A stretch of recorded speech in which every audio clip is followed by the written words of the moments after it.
มันลดหน้าการเขาอันที่หับหน้าเขานั้นมันลดลงมาจามเสียพี่น้องเขามีลูกชาย2ก้อนึงในหลกคือน้องเฮียน่ะก้อนึงในก็หับการซื้อเขาพอมีนรู้ให้มาจ่อยก่อนก็คือน้องเฮียนั่นก็คันหาปิญญานั่นก็พอมีได้หาเงินจ่อยก่อนมาอยู่ในซึกพอมีได้หาเงินจ่อยกำไรอันเป็นตับซึกมาเก็บของน้องจอมมันได้จ่อยมุนจอมาลูกคำจอมมันได้รู้นายคำว่าลูกคำจอมได้รู้คิงกังคิงเฮจอมได้เมียงเลยก็ได้เมียงในขณะกูน้องคันนั้นเราเลยใจตื้อตั้งนำเงินบนห้องว่าผาล่าในนาทีบุญพรมันการมันนำมาก็ไม่ไล่มันอีมาไล่เลยวักมาหัวมาหางแหงมาขนาดนั้นจังไรว่าอ่อนกันไป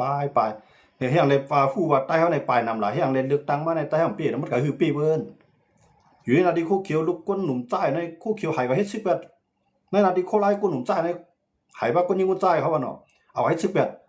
ในนาทีคู่เขียวกับจังมาตอดแคบกลางใจบรรปาตีเขาในนาทีโคไล่กับจังตอดแคบกลางใจบรรปาตีเขากำไรกับใครซึกมาตึงเป็นพ่องหาปิญญาอันเป็นลูกหวานเขาก้นหนุ่มเขาอยู่แก้วมุนเจ้าอาศัก11-19ว่าทักลงมาก็ผมเคยซื้อกับปลายกับเมืองไทยผมก้อยเอาขนาดเขาอีเอาขนาดกวนเขานะย่อมเบอร์เช่นไรลองว่าใต้เขาขนาดไหนเข้าหรือไรมีตีเฮ็ดคือพวกปองกันตับซื้อเข้าในอย่าปีกว่าเฮ็ดหน้าหนึ่งหลังกวนเมืองเขาในหน้าเขาอันห้ามอยู่ในเขาที่ให้อย่าเปลี่ยนหน้าห้ามมาอะไรแน่อำเจ้าเพื่อเขาปลายก็เขาได้ยึดหน้าเขาปันชูยึดเราสุดเจ้าไอ้สังขารหน้ายึดเราเมียรู้นะแต่มี2ปฏิตับซึกได้มี2ทั้ง2ก่อต้อง2จุ้มไผซื้อซุ่มหลายพวกไปซื้อได้ซุ่มหลายพวกไผขายหน้าตามขายของมันขายซื้อของมันซื้อก็ไม่เปลียดหลายก็นั่นที่ว่าเขาได้มือเอามือเฮ็ดมือด้วยถึงมือพวกความใจปล่อยห้ามไว้ในตรงให้ตรงหน้ากำลืนมาเนี่ยคนเมืองใครอยู่ว่าอ่อนกันไปกำในพวกคนเมืองไปได้ซื้อของใครอยู่จ่ายย้อนกินข้าวดีแล้วเขาไปจอมกวนเมืองเขาอย่างไงวานเอาห้ามพวกวานเอาห้ามเอาก็กวนเปิ้นมาหมีนาทีเฮาไว้มือด้วยเขาเลยปอดเกซีปอดเมืองกึ่งกวนเมืองในป่าอันไปเขาวิ่งเขาไปเขาอันไปก็ต่างเมืองเขาไปก็อันอยู่วันนอกก็หลังเฮือนยามมีเสีย10มื้อเดือนในคือเรา10ปลายให้ค่ำซุ่มคั่นนี่แหละถ้าเพิ่นมาอยู่ก็ในสวนเฮาเพิ่นมาเอานาเฮาเพิ่นมาเฮ็ดตีอยู่เฮาเพิ่นมาอยู่แบบจองซึกได้มื้ออยู่ไรคั่นก็ในอยู่ไรมื้อเก็บซึกเจ้าคือเบิ่นปันเมื่อเก็บขวัญบนไข่เมียงขึ้นเรียนหาคือใต้ขึ้นเงินได้ขนาดยังบ่จังได๋มันดูแก่เขมันคือใต้ขนาดนะอย่าไปถามว่ากวนอันปลายกับต่างเมืองในจื้อคือห่อมย่อมแม่อย่าไปถามว่ากวนกับต่างเมืองในอีนี่ห่อมอ้วนให้น้ำใจค่ะอ้วนฉันเจียงแล้วน่ะเมืองปั่นเมืองนาตีอาจสิได้กุ้มกำแตนพองก้มไหลปั่นเปื้อนเอากว่าเมืองนายนาตีอาจสิได้กุ้มกำลีๆเลือกตั้งมาปีเพื่อนมันจะหนังตั้งปอดน้ำลั่นปอดเมืองใหญ่ปอดต่างยานอันนี้ก็ปันเปื้อนวานเฮามีสีเคลื่อนก็ยาวคานะครับว่าพี่น้องเขามังโกนั่นแหละมันกว่าอยู่เมืองเปิ้นก็มืดมีวัดมีไว้เนาะแล้วก็กว่าเมืองก็บ่ฮู้เลยมันใครมือขึ้นเมืองเฮาได้เดียวก็กับปล่อยให้มันมือกว่าเนี่ยพวกมีลูกมีหลานมันมีพี่มีน้องมันมืออยู่จอมมันเนี่ยมันมือก็จังมือสังก็ได้ขำอยู่กับเมืองเปิ้นเนี่ยกำในตาลูกหลานมันได้มือเนี่ยก็มีลูก2-3ก็กำบนเก็บไว้เฮ็ดซึกจุ่มนั้นจุ่มไหนซ้ํหมอพร้อมกันเผื่อเขาได้ปันเขาเฮ็ดซึกตาก็ปันอยู่เมืองในเมื่อเปลี่ยนสังเปลี่ยนอันนี้จะเฮาซุ่มกำในเจ็บว่าเพราะว่าคนเมืองเฮาเอาลูกเขาเฮ็ดซึกก็จอเฮามีเห็นแฮงได้แก่คิดซึกคือเนี่ยมีก็แม่กำในเดียวลูกล่างอันเป็นเจ้าซึกจอมซึกเขาจะนั้นมาเฮ็ดซึกนำใจเพื่อเขาเฮ็ดซึกออกมือนั้นก็มือเขาอายุถึงมอก18-19เขาส่งลูกเขาเฮ็ดเมืองเปิ้นต่างเมืองไงเพื่อเขามีปิญญาตั้งเฮามากุมกำแท้ไงเขาขึ้นอยู่กับมันปอเขาขึ้นไงเอาคนซึกเขาเป็นคาลิฟเอาคนเมืองเขาเป็นลูกจ้างใจลูกจ้างใจปันแห้งใจปันกายแห้งเขาลูกเนาะเอาคนเมืองเขาเป็นคนเฮ็ดเลี้ยงเขาเป็นข้าใจเขานะคนซึกเป็นคาลิฟนะคนเมืองเป็นข้าใจเป็นจังได๋ไม่ขาดรับซึกเขานะยังบ่จังได๋เฮ็ดคือเลยบ้านเฮาเจอห้ามว่าจังได๋ให้พวกเครื่องมาขึ้นแน่คนเมืองหันไปก็จังได๋ให้พวกขึ้นมาอยู่แว่เขาสิเฮ็ดมันเขาลายที่คนเมืองอย่าไปก็ย้อนเงินเขาลายเขาแลอย่าไปใจกินแห้งลายเขาแลวานไหนไปขึ้นอย่าให้เขาได้เฮ็ดนำปันเก็บกิน1เดือน1ปีกันได้กันนำสุไหนเอามาเลี้ยงในตับซึกกันไปหังย้อนบ่สิจะมือพวกปองนำเขาถึงเฮือนนั่นน่ะคนเมืองมีหน้าที่ได้จ่ายไปหังจ่ายเขาได้ได้ขนาดวานไหนเขาไปมีไผตั้งวันได้โหไผเขาเก็บกินได้1ปีกันได้เขาเอากับไผอย่าไปกับมือเอากินลายเขาดอกกูว่าได้กินลายเขาแหละ นะอำเฮ็ดปันสังเสียเมียวไฟมันปันน้ำแมงนะเมียงจอยรอได้จอยคนเมืองว่าเพื่อจอยคนเมืองเฮ็ดเปลี่ยนมา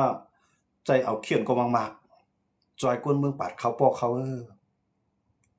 มันรู้ค่ะจังได๋นะใจคนซื้อก็เฮ็ดได้จังได๋นะอันชูเจ้าหลูเลยเฮ็ดบ่ชูเจ้าหลูเลยเฮ็ดได้กวนซึกชูเจ้ามีก็ปุนพรปีไหนตับซึกเขาไหนกวนปากก้อนมีบุญพรดัดนั้นก็กวน2ปากก้อนมีบุญพรดัดเฮ็ดเขาเลี้ยงตับซึกปันไว้เลย2ปากก้อนะหลายจีตอนหลายจีเวียงหน้าตรงไหนห้ามเก็บเฮ็ดเลยอย่าไปยึดหลายนะเพราะว่าเป็นหน้าภายในก็เฮาได้มื้อเฮ็ดมื้อเฮ็ดกินกวนอันเป็นเจ้าหน้านั่นที่เลยจอยก็จอยในก้อยก้อนเป็นซังจอยหนังคือที่รักษาน้ำไว้เลยอย่าไปมื้อยี่เราหลายนะให้หน้านั่นก็ที่เป็นหน้าเจ้าเก่าหลูกการล่างห้องมันเนี่ยให้คนให้เจ้าหน้านั้นจอยมันแหละได้ขนาดไหนก้อยก้อนอะไรเข้ามาในเรียงดับซึกแล้วหนูอะไรกับย้อนคนเมืองหนูอะไรกับว่ากับข้ามซังนะพวกเฮ็ดจังได๋ได้ดับซึกเขาแก่นแข็งกำเดียวนะเงินเฮาก็บ่รู้ก็สิกินข้าวเบิ่เนาะนะเงินเฮาก็บ่รู้ก็สิกินน้ำมันเบิ่เนาะเงินเราก็บ่รู้ก็สิกินถั่วเน่าเบิ่เนาะบ่มีเงินมาก็สิกินของใต้นั่นแหละนะเพื่อให้จังนั้นได้เงินเข้าท้องเพิ่นกูว่าในสุจวนด้วยครับตับซึก LPP สิกินน้ำมันเมืองเขตับซึกอาเซียนสิกินน้ำมันเมืองไทยสุจวนด้วยครับการน้ำมันสุเจ้านั้นไหลกองไหลเหล้าครับการน้ำมันสุเจ้านั้นไหลกาต่างซึกไหลก่อครับพวกสุเจ้าเอาขึ้นมา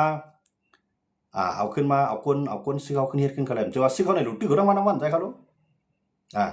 ซื้อเขาในหลุดเฮ็ดก้นหลุดเฮ็ดหลุดไก่คุณลูกเปียบนั่นก็ซื้อได้นาทีนั้นรถเบโครถโทรถไถนะอยู่ไว้ในน้ำก้นเมืองมาจังเป็นชั้นได้ขนาดพวกลูกคุดทีไรเอากับคุดเลยทำใจว่าซื้อเขาในมีบุญพ่อในก่อเปียใน1อันเสียมปอกอันใน1มาจับหลังไว้ตัดเสียพวกหลุดตื้อกันมาคู่เราต้องผังตาผังตั้งหายในส่วนบางก็หายไว้ในวงบางเฮือนน้องก็ได้บางก็หายได้คอกน้องก็ได้ที่คุดลูกเปียกเขาจนมันจะมีเพื่อนใจนะมีซึกเมืองหลายเฮ็ดเหมือนซึกใต้ว่าสิซื้อมันมีซึกเมืองหลายเฮ็ดเหมือนซึกใต้ค่ะยาวกว่ามีซึกคือหลายเฮ็ดเหมือนซึกคือใต้ค่ะ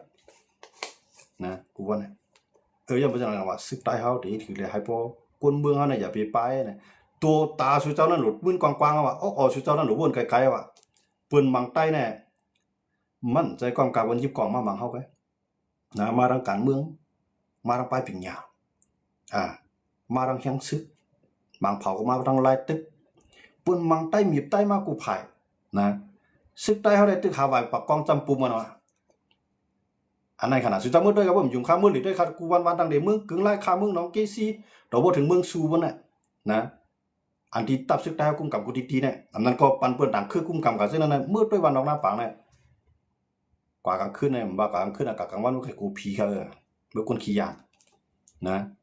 หลังคาเฮือนของคนมาคนเมืองเขาไหนเป็นขาปักดาวพักน้อยครับมาเดียวมืดด้วยครับเลยผมยุ่งข้าครับเยื่นมือสังขะ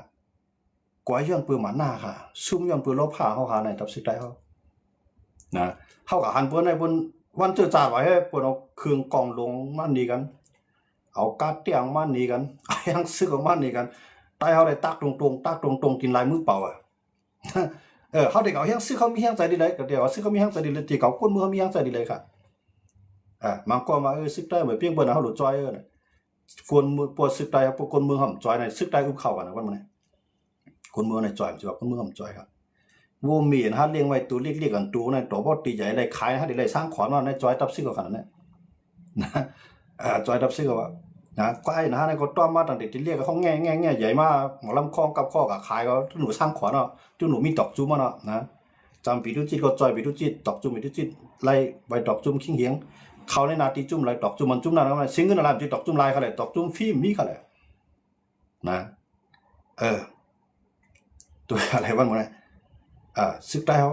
กุ้งกำนาทีเลยนำไปซึกสู่เจ้านั่งกับผูกไม่ซักเลยเช้าปีสู่เจ้าอะไรขายกินไม่ซักสู่เจ้าเป็นสัตว์ที่ริ้วกันนะกูว่าในพันไม่ในหายลอยหัวพุทธลอมเติมมีสังมาไหลเงินมาหมักมีมาเนี่ยกำกับลงตื้นล่างปางสร้างเนี่ยกำมาลงตื้นล่างเมืองไทยเนี่ยกำกับลงตื้นล่างเมืองเขนั่นน่ะกำมีเงินมาเนี่ยซื้อที่ดินที่ไหนเฮ็ดเคลื่อนที่นั่นเนี่ยเอาลูกกับอยู่ไปมังก็ลูกน้องตะเป้มาไปมันเคลื่อนแทงไงมันจะไล่ลูกพื้นเขาใช่ไหมนะมันจะไล่ออก นะอ่องเสียอ่องเนี่ยตะเป้ที่มันอ่องฮะเสียงไอ้อ่องเรียอะไรเนี่ยนะตะเป้กินหน่อลูกน้องตะเป้กินหน่อสลัดได้กินเกี่ยวพวกกะไรในได้ละลูกพื้นนุ่มบอกนะอย่าไปว่าแกคิดจะคืออย่าไปว่าแกคิดวันเมืองละแกคิดตือใครล็อกหน้าไม่กำไรนะลองพอมึงว่ามีกูเมียวในมีเดี๋ยวย้อนก้นเมืองย้อนหลายหมดนะลูกกว่าลูกไปเอาก้นเมืองเอาโถก้าวจอมสูงน้ำมันจอมใส่ห้างแถมไงแถมดีซึกได้เอาเนี่ยแถมดีเดี๋ยวเลยจอยมันก้นเมืองเอาก้นเมืองอยู่ในนาทีในกัดเย็นดีหน่อยให้มีเฮ็ดมาก่อนเลยไม่ใจลองการกล้าการขายเนี่ยเขาเดินมาขับซื้อถึงเฮือนเนี่ยมันหนูมีจังไหนครับกูว่าไหนได้เอาชูเจ้าวนด้วยครับเอาลูกวันนอกงับป่าในแต่ได้เข้ากันในวันในเว้งแต่ได้กับขายในโหงพวกขอนอกก็ดันลิงเกิดเปลี่ยนเขา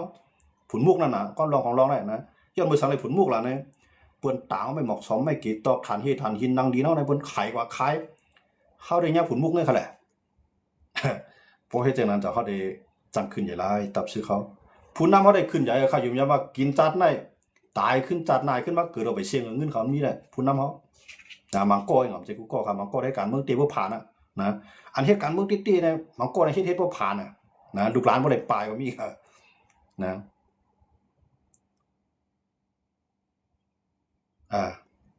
คามองปีจอมลาดปันเจียมมือไหลเยาลองซื้อหน่อยขางินจมหันนะ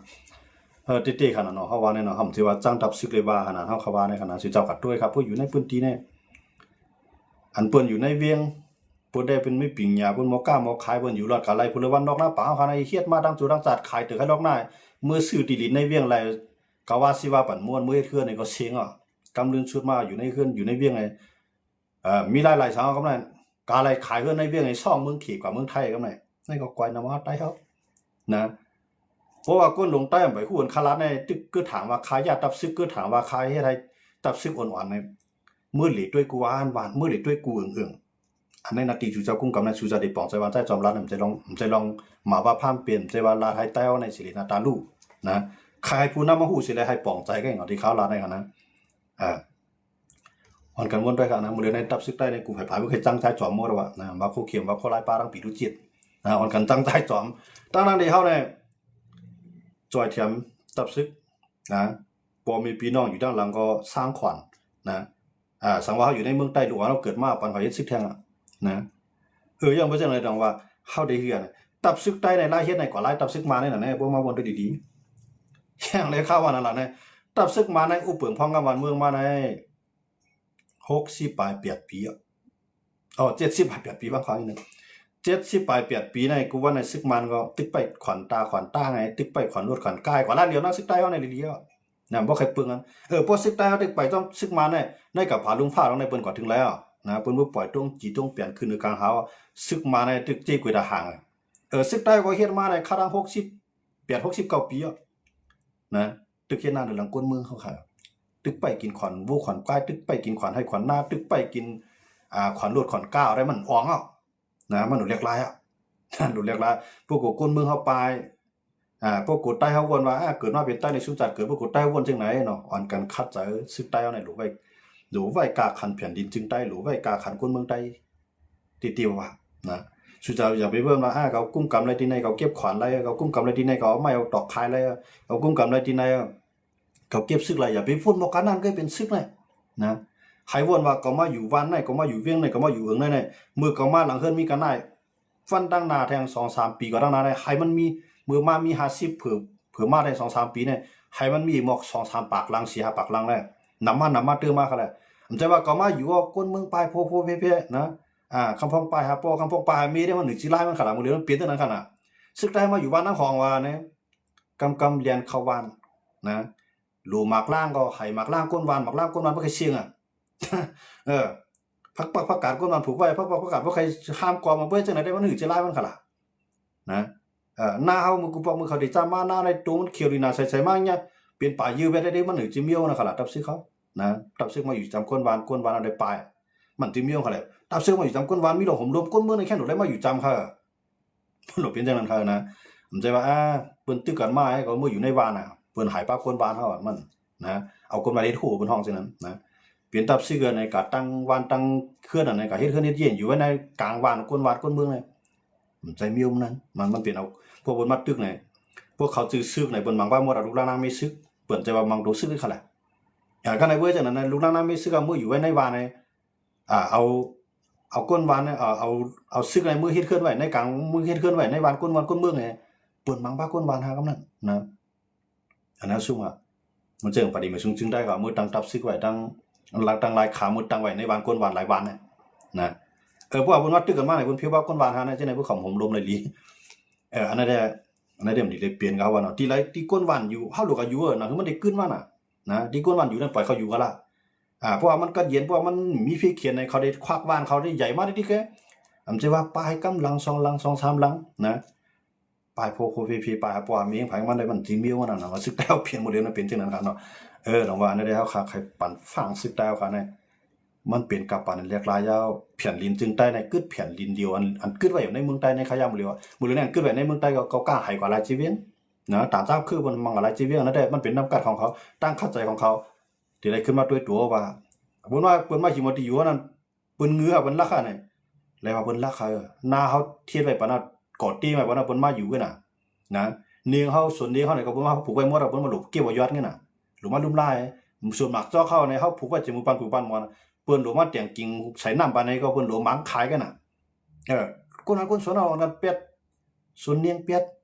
นะหรือใครลอกหน้าเป็ด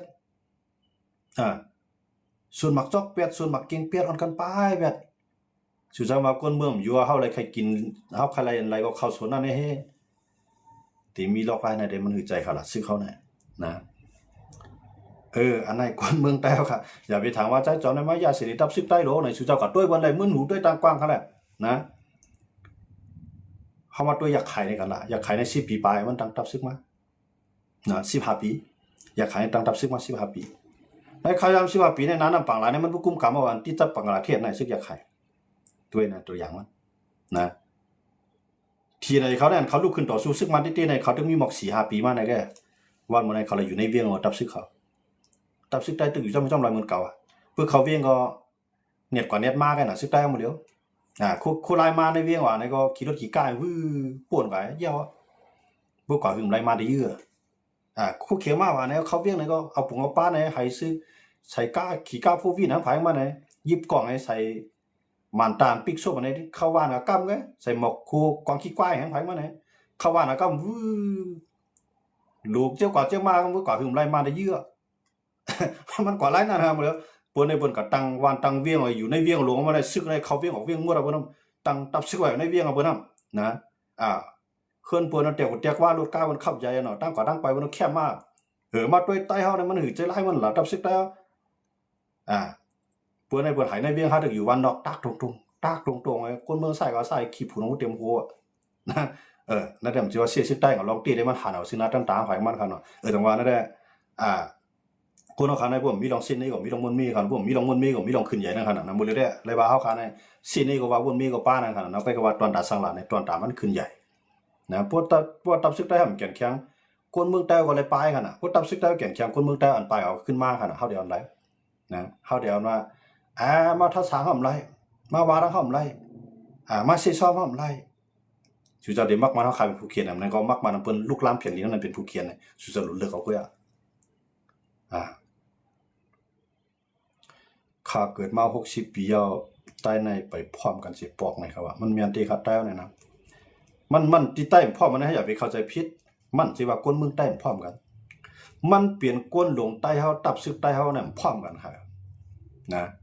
ปวดตับซึกใต้พร้อมมันสิจะบ่ได้ค่ะต้องจังแกะขี้สังไหลหรือสิว่าแกะขี้ตัวกับตัวไม่แกะขี้ผู้นำกับผู้นำไม่กันน่ะมันเหลือเนี่ยเพราะว่าตาได้แกะขี้ผู้นำหน่อยนึงก็ก้นสิเข้าตายหัวปากเนาะนะมันจังนั้นเจ้าของผ้าตาได้ให้เจ้าของผ้าอยู่รอดกันเย็นเนี่ยตับซึกสว่างผ้าลูกน้องตับปีสว่างผ้าก็ตายเป็นอะไรปากก้อยขนาดก็ในตอนตาจะซึกเลยอยู่นี่ก็ยังก็ตับปีตัวซึกก็ตายได้ก็คือล่ะก็ตายเสียงก็ก็ในทำอะไรมาหลายเบี้ยงเขาทำอะไรมาหลายวันกวนเมื่อทำอะไรขึ้นใหญ่ไม่สูงมากก็คือหรือสิว่าเคลื่อนใหม่เย็นเปลี่ยนเคลื่อนยอกบ่ได้เปลี่ยนนะส่วนให้หน้าบ่ได้จุ่นส่วนโถนเอาถูกลีนะมันก็บอกได้กว้างใหญ่ใส่มาได้เปิ้นเอากาอันจำเว้นก็มาเขาตัดเอาขายกินเนาะนางดีเนาะจำเว้นเนี่ยเจ้าสัตว์เทเขาบ่มีเงินเอามาซื้อเขมาซื้อกะลามาซื้อนะ ซึกได้อะไรต่อเตอะไรอยู่จอมผังตาผังตั้งให้ไม่ปลูกให้หนึ่งเล่มนั้นก็ไม่สร้างให้หนึ่งอันไม่ม่วงให้หนึ่งเล่มสึกให้หนึ่งเสียนไปซุ่มตอบซุ่มเตี้ยมนี่ไปเผยมาก็เกี้ยวออกมาในซุ่มตอบอันนั้นกวางยาวในอันเนาะของอากาแมกกดอันนั้นแฮนะM16 M16นั้น F16นำใจเนาะ M16อันนั้นแฮก็อะไรมามีอะไรมาให้จึงซอกได้ซอกนึใส่มาย้อนกินหมักจอกกว่านี้เอามันอันนั้นแหละซึกได้เฮาหรือได้เรียกหลายเฮาเนาะอย่าไปเยืองมานป้อเยืองมานก็ได้ป่าไม้มีก็ขายคู่ของตะลินมีก็ขายกวนเมืองได้แล้วกันไปเคลื่อนเย่ได้แล้วกันจุ่นนะป้อเยืองมานได้เป็นจังได๋ครับมาในเพียนลินเมืองของตุ่มตู้ในกว้างใหญ่หรือเมืองไทยโหนับกวนเมืองตุ่มตู้ค่ะมี65ล้านเกาะการกล้าขายเขาในอินเดียเขตรัสเซียหลายๆเมืองหิมพอมาเทียมดีๆมากมีวันหมดเลยในขึ้นฮอตใส่คนนั้นคนเมืองอยู่ไรอ่อนกันปลายค่ะผู้เยืองมานหมดเหลียวตับซึกแต่ค่ะในเยืองมานค่ะเยืองมานเอาขึ้นมาทำใจมาในเขายังมีเครื่องบินมีการตึกมียังซึกนับเสียนนั่นถามว่าเขาขึ้นนะอันนี้ก็เยืองมานได้เหรอซึกแต่หมดเลยตึกไปแนวตั้งมานลูกเข้าเปลือกก็ก้นวานลูกเข้าสารก็ก้นวานลูกก่อนลูกไปก็ก้นวานลูกไปย่างก็ก้นวานหลูสังมาก็งูทำหลูสังมาก็ข้ามคนบ้านคนเมืองซึกได้เนี่ยพวกว่าซื้อเนี่ยตึกเหมือนซึกมานะครับหรือหนาเลยซึกมาแท้งพวกว่าเนี่ยพี่ใจลองตีเป็นจังไหนครับนะอันนี้ทำเส้นนี้กันค่อยกับว่าอ่อนกันวนมีกันได้ดีๆนะซึกผู้นำซึกได้กันนะคำอันนี้คาเดลัดไว้ว่าคำเลยลัดตอนตาซึกขาเนาเขาเสกก็นะซึกขาเนากูก็นะเขาไว้เหมือนเจ้าสีทาแล้วอะยังไงสั่งเจ้าสีทาได้จุนลูกจุนเมฆจุนหางหอมมันเสียกว่าตอนตาเปลี่ยนพระเนาะก็ในมันเจอหนังซื้อขานะเขาในก็จุนลูกจุนเมจุนปอจุนเมไว้อักหนักกาจาปันลูกหลานเจ้าเก่าไว้กว่าอยู่ในซึกอยู่ในเถื่อนอยู่ในป่าตอนตาสังฆะตอนตาไรวันในเมืองเขากว่าย้อนบ่เจอนั้นได้แต่ว่าคาใครเตียกันตั้งเจ้าสีทาแล้วนะตั้งตับซึกกวนซื้อขานะเขาในคำในชิ้นนี้ผมเลยว่าสำนักเขาค่ะนะกูเขาพิจัยกันเนาะซึกก็อำหูการเมืองเรียกลายกวนเมืองกำนำเขียนอำหูการว่าเปื่อนเรียนซึ่งเอาค่ะเขาได้เมียครับย้อนไปจังไรแต่ว่าซึกใต้เขาในปอห้อมพัดทัดสร้างได้เขาได้เรียกลายเขาก็ถามว่าเขาในเป็นเจ้าสู้ในเป็นข้าลงในเขาได้เขาว่นในก็ถามว่ากวนเมืองในเป็นข้าเขานะหนูเข้าว่ากวนเมืองปุดตึกกันมากก็ใจกวนเมืองหนึ่งเข้านะใจคนมึงหาพักนะใจคนมึงจอมส่งอะไรบ่ตึกกันมา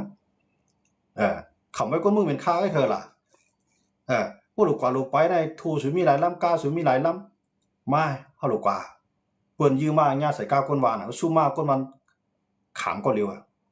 ลูกกว่ายันเอาก้นวานเลยจูนใส่น้ำกาน้ำมันถั่วน้ำมันกาแทงมันก็ละเร็วนั่งมาในขนาดนั้นเนี่ยมันก็เพิ่นกว่าก็ลูกเอาไปหาบเขี้ยวนะกองเตี้ยอ่ะกองแค่ให้เนี่ยครับผมเนี่ยมันเคยกับร้านเดียวเนี่ยย้อนบ่จังได๋ต้องว่ามันหนูเรียกลายเนาะอันนั้นซื้อขาเนาะเขาอันไรยินว่าโคเขียวโคลาอย่าไปพิจัยครับบ่สู่พิจัยก็สู่ปองว่าสู่ยอมรับว่าพร้อมตอนตาได้อยู่ในยึดถือในป่าใช่เอาอาสากสู่แลกบรรผู้นำเปียดบ่มีพี่น้องเปียดคนนั้นคนเมืองของสู่ไว้บ่สู่พิจัยเตี้ยนตามนะย้อนบ่จังได๋สู่เจ้าอย่าไปพิจัยอันนั้นได้คาลาปันกูซื้อขาเนาะเขาพิจัยก่อนเนาะกูจุ่มๆคำจังค่ะยากูก็ขาคำจังนะเขาเป็นกวนนั้นย่อมซุ่มสุนตัวเฮ็ดตาสุนหัวหมดนะเปิ้นใจเขากวางอะไรกวางนั้นนะใจขึ้น100สุนนึงก็ขึ้นนะใจลงคุยลึกหลังนึงก็ลงกว่านะนั่นได้เขาให้ตาวันมึงได้เตี้ยคนซื้อเขาได้ลูกล่างนางเมี่ยมเลยอยู่จ้อมเขารู้พอมีพี่น้องหลายหันนานก็มีเขารู้เขาได้การเจอขึ้นได้เตี้ยน่ะก้นหลวงเอาเกี่ยวไว้100นึงก็ปียานึงเต้าเข้านึงตาหายเสียงโหเสียงน่ะมันหืออ๋อล่ะจังไหนผู้เฮ็ดจังได๋ล่ะลูกพื้นดื่มอ๋อนะตายหลายขึ้นเกิดแล้วเขาเข้ามาด้วยเขาได้ปันสุปันผู้นำสุดท้ายในตายกับมันก็คือเจ้าซอยยันตามเลยในตายไว้ขึ้นมาเกิดในมือในฐานได้บ่ขึ้นเป็นหมากันเนาะโยนั่นก็ขึ้นเข้าบังตึกตายกันผมจังว่าแหละเจ้าก้อนจึงเขาเจ้าคุณสาเขากูเจ้าเนาะเฮาว่าเนาะเจื้อนเป็นเจ้าเขาตายเขาซินั่นนะตั้งนาในผู้นำโคเขียวโคไล่มาจุ่มไหลมาอันตายไว้บ่ขึ้นเกิดหมายไผมาเนาะเขายังไปมีลอกไล่ดาได้ขึ้นใหญ่สิดาซึกได้เขาเพราะว่านั่นจังว่าพิจัยยาสิริกันจงมันใจลองเตะอันเฮาหันหมดเลยในวานเฮาห้ามเวียงเฮาก็ก้นมากวนคือเบิ่นหนักคือนำมาป่าไม้เฮาก่อยนำมาคู่ของสฟเฮาก่อยนำมาไหนาเฮาห้ามเป่ามาอันใดก็น่ะเฮาหันหน้าดินเฮาอันกว้างใหญ่มันก็บอกถึงหมู่จีนำค่ำหมดเลยเนี่ยเปิ้นว่าเวียงของเปิ้นเมืองของเปิ้นนั่นน่ะ จอมันตู้จอมันเมนะอันเช่นได้เฮาคามาด้วยเนี่ยเป็นอันลีสิลายครับเนาะเพราะว่าอันเปิ้นเนี่ยเปิ้นได้เปิ้นแก่คิดซื่อคือเปิ้นตุกก็ถูกดีร่วมกันตุ่มจะว่ากูปอเขาตุกนะสู้ก็รู้ตุกเหมือนเฮามั่นใจนะลูกหลานเฮานั่นอย่าไปให้มันมาตุกข้าเหมือนเก่าเนี่ยมันดูพ่นนั่นแต่ในคนหลวงนึงก็เนี่ยนะผู้นำนึงก็เนี่ยคนเมืองให้ฮัดอยู่ฮัดสร้างฮัดเช่าเลยอันกว่าอยู่ต่างวันต่างเมืองก็ให้ขึ้นมาอยู่บ้านเฮาเมืองเฮาเลยเนี่ยเพราะว่าหลายเฮ็ดสู่เจ้าตึกเหมือนหอยขุดคู่เสียงมือเลียวนั่นแหละเอากอกหมอกให้ป้างบนมือก็บนมือค่ะนะก้อยกะพอสู่เจ้าหมอพร้อมกันหมอโฮมกันหมอจอยกันหมอแกดขี้ปันได้สู่เจ้าเฮ็ดจังกิกไทยหลานไทยเขาพวกมาทางไหนย่อไปไหนก็กวนได้รักเขาเมืองเฮานั่นนะอันไปกับทางเมืองได้รักเขาอ่ะเพราะว่าสู่เจ้าปกป้องหลู่ไล่ลาดว่าหลู่มามาอำไล่หลู่เมียนะมันได้รักเขากวยมาในเมืองไทยเนี่ยนะมื้อสางมื้อเหลียวในเมืองไทยสู่เจ้าบ่ได้เขาเปิ้นเทียดตันหือแก้มตันหือเฮกังตันหือตั้งรักเขาได้คั่นน่ะหูว่าเพิ่นยามมาญาตกคอกน่ะกินข้าวในคอกไหนหูว่าที่เลยนอนในห้องคอกขังในหูน่ะว่ายามมาค่อยก็ยังมาแต่คั่นน่ะยันว่าพวกมันปวดร้อนมาก็จัดปามันก็ดีขึ้นแล้วนะเมืองเฮาก็รู้เป็นจังนะมื้อนี้ตายเฮาได้เฮ็ดจังล่ะ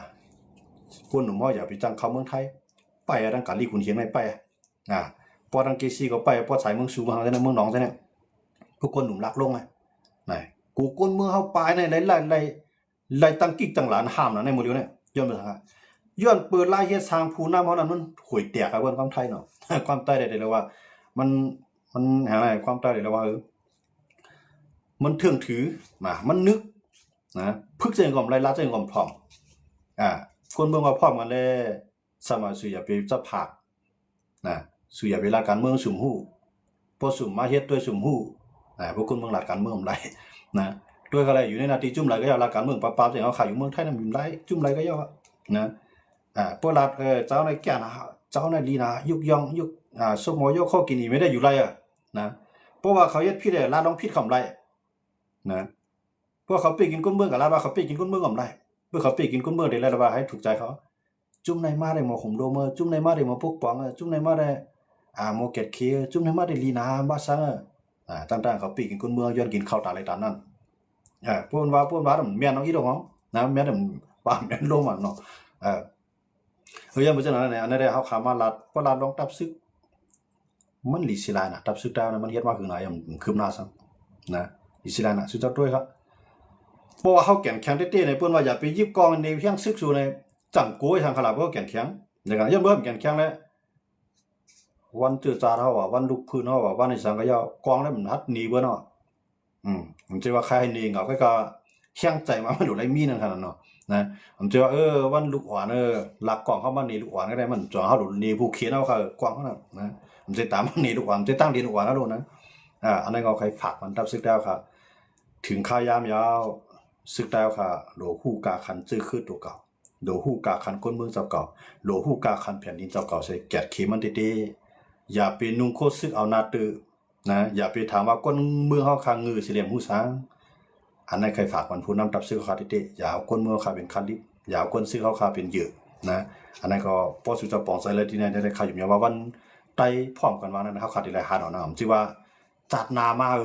จัดนามาจังสุจะยันชูในมันหลายครับนะมันตันกินเพิ่นเนาะเพิ่นได้เพิ่นเอาจัดในเขาแหละนะ1ปีกวนคือวันตื้อเหลือมาหลายก็1ปีกวนซึกวันตื้อเหลือมาหลายก็1ปีเงินใจในการซึกวันอะไรมากก็คือในเพิ่นได้เพิ่นนับสร้างอะไรเฮาใน1ปีกวนเฮาไปก็คือ1ปีหน้าห้ามกับหลายตรง1ปีในวานเฮาห้ามกับหลายวานเนี่ยเฮาก็นับหลายห้ามก็แหละอันซุ่มก็แหละอันไรห้ามไปไรน่ะเฮาตื้อหลายๆวานเฮาตู้หรือมาทางหลายวานเฮาตื้อหรือมาทางหลายเฮาตู้หรือมาทางหลายก็คนเมืองเนี่ย1ปีต่อ1ปีเนี่ยในนาทีโคราชเอาตารางก็รู้คนเมืองมีก็ในนาทีคู่เขียวตารางก็รู้คนเมืองมีก็ห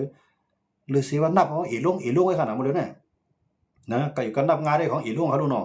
มันเปลี่ยนจังนั้นได้ยังบ่จังนั้นได้คำขึ้นนั้นก็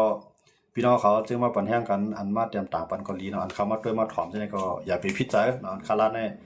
ขำใจจานจังจะคือค่ะยาวกับไรจานจังทับซึกค่ะนะก้อยกาใครให้กวนซึกเขาในป่องใจเนาะกวนซึกเขาได้ป่องใจก็กวนอ่อนหูซึกเขาในไปป่องใจกับเขาว่าเนาะเพราะกวนอ่อนหูซึกเขาป่องใจหมดแล้วในฮักกวนเมืองเขาเมืองนั้นฮักแผ่นดินเขาเต้ๆอย่าไปว่นตอนตาเก็บขวัญอย่าไปว่นตอนตาเอาลูกอ่อนมาเฮ็ดซึกอย่าไปว่นตอนตาที่มาพึกเขาสิได้เป็นขี้ข้านะอย่าไปว่นว่าวันตั้งนานในก็ได้เป็นสัตว์ที่ตัดไม้ขายตอก อย่าไปว่นว่าก็คู่ครองออกได้ลิ้นที่ใดก็เดียวคาอย่าไปว่นเมื่อนั้นเลยค่ะให้ว่นว่าจื้อจาเราคานายเนี่ยกวนกูก็เป็นเจ้าของแผ่นดินกวนกูก็มีปุนควันตัดให้ผมรวมเกียรติคิดจื้อจาเราเนี่ยตับซึกหรืออะไรเกียรติคิดมันจะคือตับซึกหรืออะไรเกียรติคิดวันเมืองอันนั้นแหละข้าอยู่มีว่าตึงฮืออยู่วันนึงไม่สุกันกูก็กูเจ้าที่เขามาปัญหากันในคำขึ้นในขณะไม่สุกันสิคำไม่สุกัน